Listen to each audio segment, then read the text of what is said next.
Мына ушундай жаштарды кызыктырган, жаштарды өзүнө чакырган дагы бир жакшы бир багыт ачылып, ошол багытта окутуу үйрөтүү иши башталган экен. Ийгилик каалайлы анда.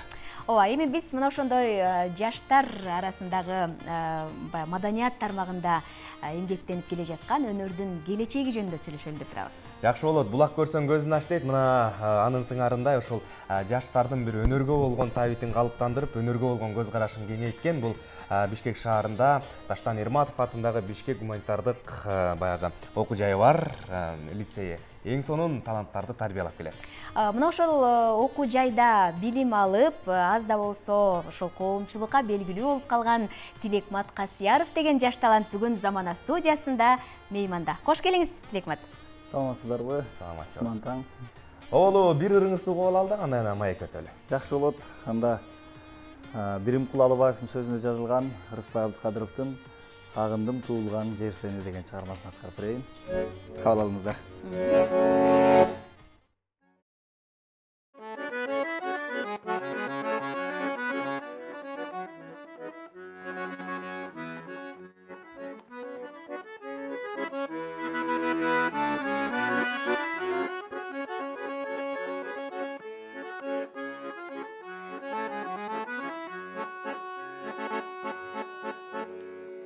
Bayım tartıp alыстан,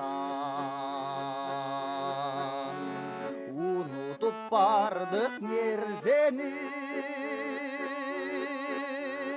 saror bolup kansızdan.